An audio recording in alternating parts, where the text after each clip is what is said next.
প্রথম দুটো ম্যাচে তিনি যখন মাঠে নামলেন তার স্কিল নিয়ে কত আলোচনা।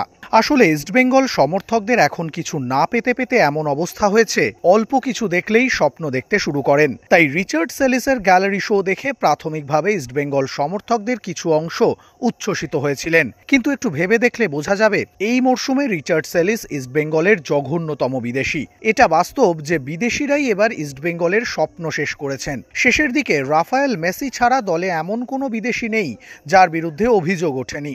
তবু সেলিসের মতো ছবি তুলতে আসা আর ঘুরতে আসা বিদেশি এই দলে আর দুটো নেই।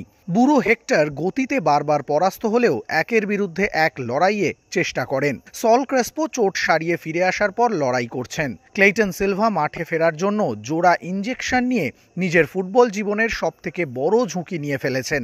আর যাকে নিয়ে এত সমালোচনা, সেই দিমিত্রিয়াস দিয়ামান্তাকোস শেষের দিকের ম্যাচগুলি যথেষ্ট চেষ্টা করেছেন।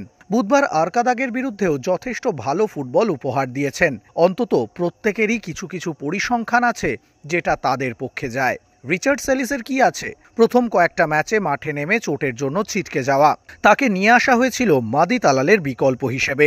সেই কাজ করা তো দূরের কথা, মাত্র শেষের কয়েকটা ম্যাচ খেলতেই সেলিসের ফিটনেসের কঙ্কালসার চেহারাটা বেরিয়ে পড়ছে। বেশ কয়েকটা ম্যাচ মাঠের বাইরে থাকতে হয়েছে তাকে। ফিরে আসার পর প্রতি মুহূর্তে বুঝিয়ে দিচ্ছেন যে কোনো ভারতীয় উইঙ্গার তার থেকে ভালো ফুটবল খেলবেন। একজন ফুটবলারকে ড্রিবল করে ফেললে নিজেকে কেউকেটা ভাবতে শুরু করেন, তাই প্রয়োজনীয় বলটা আর বাড়াতে পারেন না। বুধবার 3টি সহজ গোলের সুযোগ নষ্ট করে একাই ডুবিয়েছেন। তাই প্রশ্ন উঠে যাচ্ছে, জানুয়ারি উইন্ডোতে এমন নিম্নমানের বিদেশিকে যিনি দলে নিলেন তার কি স্বার্থ? সত্যি কি ইস্টবেঙ্গলের ভালো চেয়েই এই রিচার্ডদের দলে নেওয়া হয়? প্রশ্ন তুলছেন সমর্থকরা।